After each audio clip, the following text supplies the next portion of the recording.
Morning to all of you. सुप्रभात। स्वागत है आप सभी का पुनः एक बार एमएस टीम एजुकेशन में।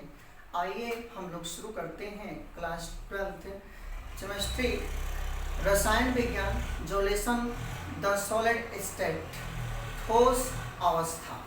हम लोग पिछले वीडियो में पढ़े थे कि ठोस अवस्था किसे कहते हैं और ठोस अवस्था को कितने भागों में बांटा गया है। तो पिछले वीडियो में हम लोगों ने पढ़ा था कि ठोस वस्तुएं क्या होती हैं जिनका आकार एवं आयतन दोनों निश्चित होता है, उन्हें हम ठोस कहते हैं। और ठोस को हम लोग दो भागों में बांटे थे कि ठोस वस्तुएं या ठोस अवस्थाएं दो तरीके की होती है। ठोस दो तरीके के होते हैं, एक होता है क्रिस्टलीय ठोस और दूसरा होता है अक्रिस्टलीय ठोस। क्रिस्टलीय ठोस को हम लोगों ने पढ़ा था कि वे ठोस जिनमें संपीड्यता तथा दृढ़ता तो पाई जाती है, साथ ही उनका जो ज्यामितीय संरचना होती है वो निश्चित होता है। ये हम लोग पढ़े थे क्रिस्टलीय में। लेकिन अक्रिस्टलीय में पढ़े थे कि जिनकी संपीड्यता और दृढ़ता निश्चित होती है या पाई जाती है परंतु उनकी ज्यामितीय संरचना निश्चित नहीं होती है। जैसे असंपीड्य में हम लोग कांच को पढ़े थे, रबड़ को पढ़े थे, प्लास्टिक को पढ़े थे और इसमें धातुओं को पढ़े थे। क्रिस्टलों में धातुओं को पढ़े थे, नमक को पढ़े थे। ऐसे बहुत सारे एग्जाम्पलों को हम लोगों ने देखा था। आप पिछले वीडियो को देख सकते हैं, तो आप वीडियो के अंत तक बने रहें। अब आज हम लोग शुरू करेंगे जो अगला टॉपिक है इसमें द सॉलिड स्टेट का। जो अगला टॉपिक है कि classification of solid based on different bonding forces, यानी कि विभिन्न प्रकार के बंधन बलों के आधार पर क्रिस्टलीय ठोसों का वर्गीकरण। क्योंकि हम लोग जानते हैं कि ठोसों का निर्माण उनके अणु प्रमाण तथा आयनों के मध्य लगने वाले अंतराण्विक बलों के कारण होता है या अंतराण्विक आकर्षण बलों के कारण होता है। तो जो उनके मध्य काम करने वाले बल होते हैं, अंतराण्विक बल होते हैं, तो उन बलों के आधार पर ठोसों को विभिन्न चार भागों में बांटा गया है। यानी कि जो आपके क्रिस्टल होते हैं उन क्रिस्टल को चार भागों में बांटा गया है। यानी कि विभिन्न बंधन बलों के आधार पर क्रिस्टलीय ठोसों का वर्गीकरण। ये कितने प्रकार के होते हैं? चार प्रकार के। चार प्रकार कौन कौन से होते हैं इसको समझेंगे, क्योंकि हम लोग क्रिस्टलीय ठोस पढ़ रहे हैं और क्रिस्टलीय ठोस नहीं पढ़ रहे हैं। तो क्रिस्टल में हम लोग देखेंगे कि जो पहला इसका क्लासिफिकेशन होता है वह होता है आणविक क्रिस्टल, यानी कि मॉलिक्यूलर क्रिस्टल। दूसरा होता है सहसंयोजी क्रिस्टल, जिसको कोवेलेंट क्रिस्टल के नाम से हम लोग जानते हैं। या तीसरा होता है आयनिक क्रिस्टल, जिसको आयनिक क्रिस्टल के नाम से जानेंगे। धात्विक क्रिस्टल, मेटालिक क्रिस्टल के नाम से इसको हम लोग जानते हैं। तो ये चार प्रकार के क्रिस्टल हैं, यानी कि उनके मध्य क्रिस्टलों के मध्य लगने वाले बलों के आधार पर क्रिस्टल को कितने भागों में? चार भागों में। और ठोस अवस्था को कितने भागों में? दो भागों में, क्रिस्टलीय और अक्रिस्टलीय। क्रिस्टलीय को कितने भागों में? चार भागों में। चार भाग ये हो गए। अब हम लोग बारी बारी से क्रमशः हम लोग इन चीजों को पढ़ेंगे कि आणविक क्रिस्टल क्या है, सहसंयोजी क्रिस्टल क्या है, आयनिक क्रिस्टल क्या है और उसके बाद से धात्विक क्रिस्टल क्या है। तो वीडियो के अंत तक बने रहें, आपको बहुत अच्छे से समझ में आएगा ये। अब देखेंगे कि आणविक क्रिस्टल किसे कहते हैं।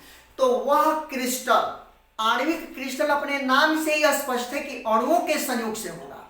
यानी कि वह क्रिस्टल जिसका निर्माण, यानी कि वह क्रिस्टल जिसका निर्माण अणुओं के संयोग से होता है। वह क्रिस्टल जिसका निर्माण अणुओं के संयोग से होता है उसको हम लोग नाम देते हैं आणविक क्रिस्टल।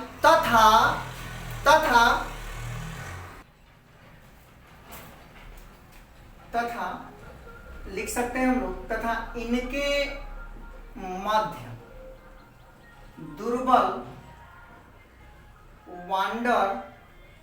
वांडर वाल्स बल कार्यरत होता है। हम लोग क्या देख रहे हैं कि क्रिस्टल, वे क्रिस्टल जिनका निर्माण अणुओं के संयोग से होता है तथा इनके मध्य दुर्बल वांडर वाल्स बल कार्यरत होता है उसे हम कहते हैं आणविक क्रिस्टल। जैसे आणविक क्रिस्टल का अगर एग्जाम्पल हम लोग ले लें तो एग्जाम्पल में हम लोग ले सकते हैं आर्गन,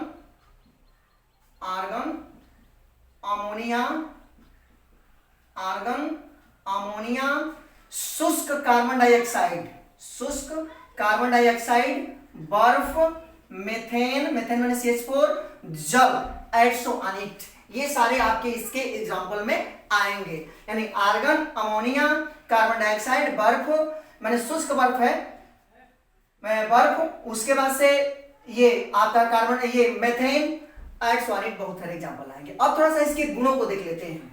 ये मोम जैसे मुलायम होते हैं, यानी कि जो आणविक क्रिस्टल होते हैं वो काफी मुलायम होते हैं और मुलायम होने के कारण ही इनको आसानी से हम संपीड़ित कर सकते हैं। इनके अणुओं के मध्य प्रबल आकर्षण बल नहीं होता है। प्रबल आकर्षण बल इसलिए नहीं होता है क्योंकि इनके मध्य क्या काम करता है, दुर्बल वांडर वाल्स होता है। जब दुर्बल ये बल काम करेगा वांडर वाल्स, तो उनके मध्य जो लगने वाला बल होगा वो प्रबल नहीं होगा।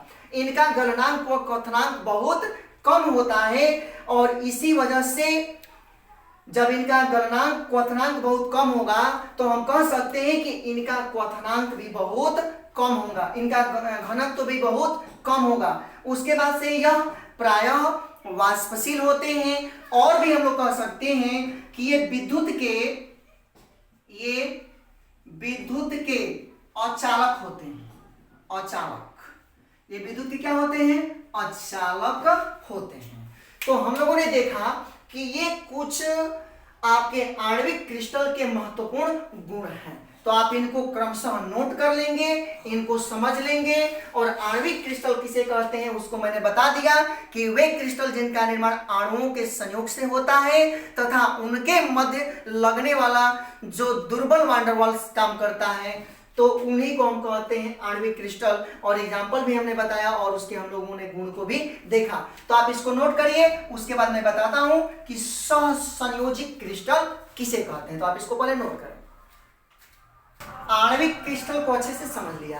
अब हम लोग समझेंगे कि सहसंयोजी क्रिस्टल क्या है, कोवेलेंट क्रिस्टल क्या है, इसको हम लोग देखेंगे। तो देखिए ये क्या है, इसको थोड़ा सा समझेंगे। यानी कि सहसंयोजी, यह अपने नाम से स्पष्ट है, यानी कि वे क्रिस्टल जिनका निर्माण सहसंयोजी बंधों के द्वारा, या ऐसे भी कह सकते हैं कि वह क्रिस्टल जिसका निर्माण दो परमाणुओं के बीच दो या तीन इलेक्ट्रॉनों के परस्पर साझेदारी से होता है। यानी कि वह क्रिस्टल जिसका निर्माण दो परमाणुओं के बीच एक, दो अथवा तीन इलेक्ट्रॉनों के परस्पर साझेदारी से होता है, उसको हम कहते हैं सहसंयोजी क्रिस्टल। और इन क्रिस्टल के मध्य, यानी कि सहसंयोजी क्रिस्टल के मध्य प्रबल, इनके मध्य क्या काम करता है, प्रबल सहसंयोजी बंध होता है। सहसंयोजी बल, अच्छा ये बंध कह सकते हैं, सहसंयोजी बंध काम करता है। यानी कि वह क्रिस्टल जिनके मध्य सहसंयोजी बंध प्रबल होता है और जिनके परमाणुओं के मध्य एक, दो अथवा तीन इलेक्ट्रॉनों के परस्पर साझेदारी से होता है, और वही साझेदारी के इलेक्ट्रॉन परस्पर मजबूती से क्या होते हैं, बंधे होते हैं। तो वहां पर जो क्रिस्टल बनता है उसको हम कहते हैं सहसंयोजी क्रिस्टल। जैसे इसका एग्जाम्पल अगर हम समझेंगे तो हीरा को ले लीजिए, ग्रेफाइट ले लीजिए, क्वार्टज जो पत्थर होता है देखे होंगे तो उसको ले लीजिए, यानी कि हीरा, silicon SiO2, silicon, quartz, graphite, एड्सोअनिट, बहुत सारे इसमें आएंगे। ये सारे आपके जितने भी हैं ये सारे आपके सहसंयोजी क्रिस्टल के एग्जाम्पल हैं। अब हम लोग देखेंगे कि सहसंयोजी क्रिस्टलों के गुण क्या होते हैं। तो सहसंयोजी क्रिस्टलों में सहसंयोजन बंध जो होता है प्रबल होता है, जिसके कारण उनका गलनांक, क्वथनांक तथा वाष्पन ऊष्मा बहुत अधिक होगा। क्योंकि ठोसों को पिघलाने के लिए, यानी कि उनका गलनांक, उनका वाष्पन ऊष्मा उनका क्वथनांक बहुत अधिक होता है, क्योंकि उनके मध्य लगने वाला सहसंयोजन जो बंध होता है वो बहुत मजबूत होता है। अगला, सामान्यतः ताप तथा विद्युत के अचालक होते हैं। थोड़ा सा इसको समझिएगा।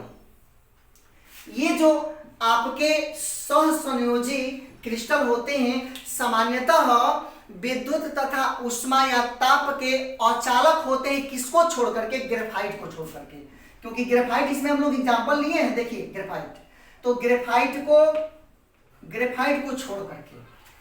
को छोड़ करके एक क्वेश्चन आपसे पूछा जाता है कि ग्रेफाइट और हीरा कार्बन के ही अपरूपण है, जबकि ग्रेफाइट विद्युत का सुचालक है एवं जो हीरा है वह क्या है? अचालक है। क्यों? ऐसा क्यों होता है? आपके लिए क्वेश्चन आएगा, सर्च करिएगा और कमेंट करिएगा, नहीं आएगा तो मैं बताऊंगा। ठीक है, आगे, ये कठोर एवं दृढ़ होते हैं, यानी सहसंयोजी क्रिस्टल कठोर होते हैं। ये विलायकों में अविलेय होते हैं,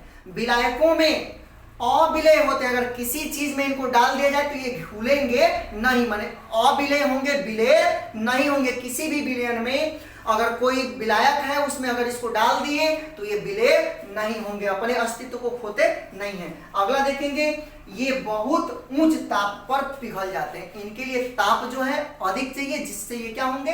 पिघलेंगे। ठीक है, तो आप इसको नोट करिए। उसके बाद पुनः हम लोग देखेंगे आयनिक क्रिस्टल को। तो आप नोट करेंगे पहले इसमें आयनिक क्रिस्टल क्या है। आयनिक क्रिस्टल में हम लोग देख रहे हैं कि आयनिक क्रिस्टल किसे कहते हैं। आयनिक अपने नाम से स्पष्ट है कि आयनों के मध्य, यानी कि आयनों के संयोग से जिस क्रिस्टल का निर्माण होता है उसको आयनिक क्रिस्टल कहते हैं। या ऐसे कह सकते हैं कि वह क्रिस्टल जिसका निर्माण धनावेशित तथा ऋण आवेशित आयनों के परस्पर संयोग से होता है उसे हम कहते हैं आयनिक क्रिस्टल। और इन आयनिक क्रिस्टलों के मध्य, इन आयनों के मध्य एक बल काम करता है, यानी कि इनके आयनों के मध्य, जब आयन होगा तो उन आयनों के मध्य एक बल काम करता है जिसको स्थिर वैद्युत बल कहते हैं। उनको क्या कहते हैं? स्थिर वैद्युत बल कहते हैं। यानी कि वे क्रिस्टल जिनका निर्माण धनावेशित एवं ऋण आवेशित आयनों के संयोग से होता है, इनके मध्य स्थिर वैद्युत बल, यानी कि इनके मध्य स्थिर वैद्युत बल कार्य करता है, कार्यरत होता है, ऐसे कर सकते हैं, कार्यरत होता है, उसको हम कहते हैं आयनिक क्रिस्टल। जैसे NaCl है, NaCl को तोड़ेंगे तो Na+ और +Cl-। देखिए इसके द्वारा जो क्रिस्टल बना है, इस क्रिस्टल को हम लोग कहेंगे आयनिक क्रिस्टल, क्योंकि Na+ और Cl- जब ये न्यूट्रलाइज हुए हैं तो NaCl बना है।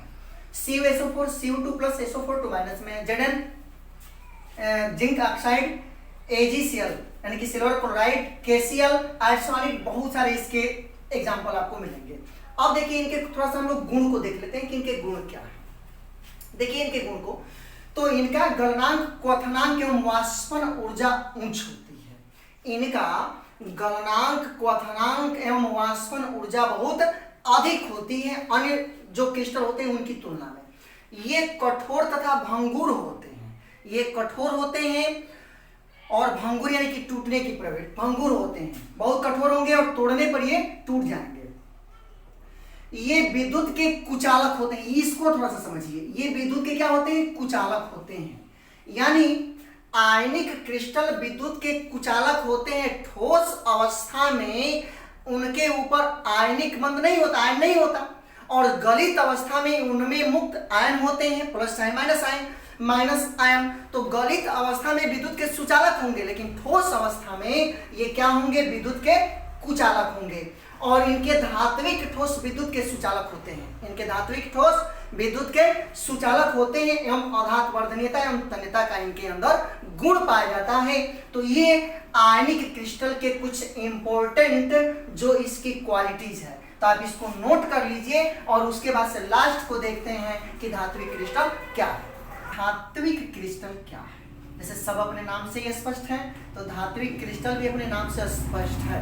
यानी कि धातुओं के द्वारा जिस क्रिस्टल का निर्माण होता है, यानी कि वह क्रिस्टल जिसमें धातु उपस्थित हो, उनको हम धात्विक क्रिस्टल के नाम से जानेंगे। या ऐसे कह सकते हैं कि वे क्रिस्टल जिनका निर्माण धातुओं के धनायनों के संयोग से होता है, यानी कि वह क्रिस्टल जिसमें धातु के धनायन उपस्थित होते हैं और ये धनायन इलेक्ट्रॉन भ्रंशों में या अभ्रों में, अभ्रो इसको कह सकते हैं, इलेक्ट्रॉन अभ्रों में उपस्थित होते हैं और इन्हीं अभ्रों के कारण, क्लाउड्स के कारण, इलेक्ट्रॉन क्लाउड्स उसको कहते हैं, तो इनके कारण इनके बीच प्रबल बंधन देख सकते हैं कि एग्जांपल में जैसे सोडियम हो गया, कॉपर हो गया, आयरन हो गया, प्लेटिनम हो गया, SN3 हो गया, ऐसे करके Ag हो गया, Au हो गया, यानी कि सिल्वर, चांदी, सिल्वर, उसके बाद से गोल्ड, आयरन, जितने भी आपके आएंगे धातु मेटल वो सारे आपके इसके अंतर्गत आएंगे। ठीक है, तो जो धातुओं के द्वारा जिस क्रिस्टल का निर्माण होगा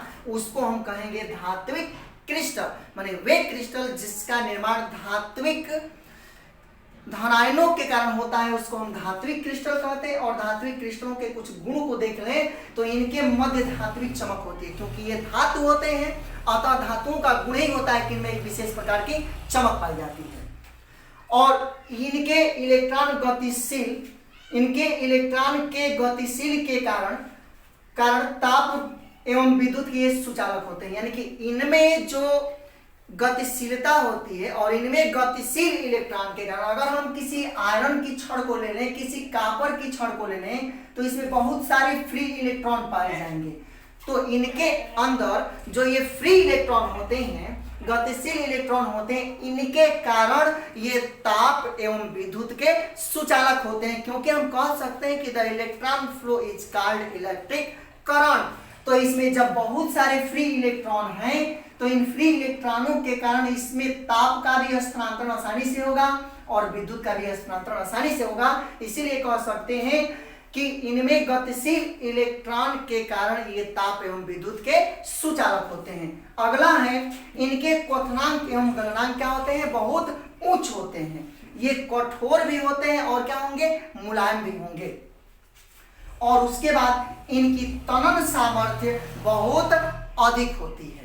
इनकी तनन सामर्थ्य क्या होती है, अधिक होती है। इनमें कंप्रेसिबिलिटी का मान जो होता है अधिक पाया जाता है। तो आप इसको नोट कर लीजिए। और इसके बाद एक बहुत ही महत्वपूर्ण पॉइंट हम लोगों को चर्चा करनी है, डिस्कस करनी है, तो आप इसको नोट करें। इस वीडियो में यह देखा कि जो क्रिस्टल होते हैं, क्रिस्टल कितने प्रकार के, 4 प्रकार के। द सॉलिड स्टेट में हम लोगों ने सबसे पहले पढ़ा स्टेट ऑफ मैटर में 4 प्रकार का, सॉलिड, लिक्विड एंड गैस तथा प्लाज्मा को। और सॉलिड को हम लोगों ने 2 भागों में पढ़ा, क्रिस्टलाइजेशन और एमॉर्फस, यानी कि क्रिस्टलीय और अक्रिस्टलीय। और क्रिस्टलीय को हम लोगों ने कितने भागों में बांटा, 4 भागों में बांटा, आणविक, सहसंयोजी क्रिस्टल, आयनिक क्रिस्टल और धात्विक क्रिस्टल। तो आपके लिए एक HW रहेगा कि क्रिस्टलीय ठोस को कितने वर्गों में बांटा गया है और सहसंयोजी क्रिस्टल किसे कहते हैं। अब देखिए, अब हम लोगों को आगे पढ़ना है ब्रैग की समीकरण। बहुत ही महत्वपूर्ण है कि ब्रैग की समीकरण क्या है। तो अगला जो हम लोगों को पॉइंट पढ़ना है वो है ब्रैग्स इक्वेशन। ऐसे कर सकते हैं, ब्रैग्स इक्वेशंस, यानी कि ब्रैग्स इक्वेशन क्या है, ब्रैग की समीकरण। इसी का हम लोगों को डेरिवेशन भी करना है और इसको जानना है। जो केमिस्ट्री में इसका एक डेरिवेशन है, बड़ा ही महत्वपूर्ण है।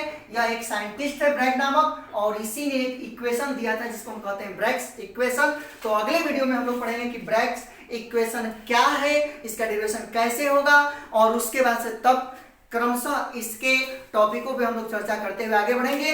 तो आप अधिक से अधिक वीडियो को देखिए। अगर कोई प्रॉब्लम होता है कमेंट बॉक्स में कमेंट करिए। और अभी तक जिन बच्चों ने चैनल को सब्सक्राइब नहीं किया, आप सब्सक्राइब कर लें, लाइक करें और बेल आइकन को प्रेस कर लें, ताकि आपको नोटिफिकेशन मिलती रहे और जितनी भी लेटेस्ट वीडियो हो आप तक पहुंचती रहे।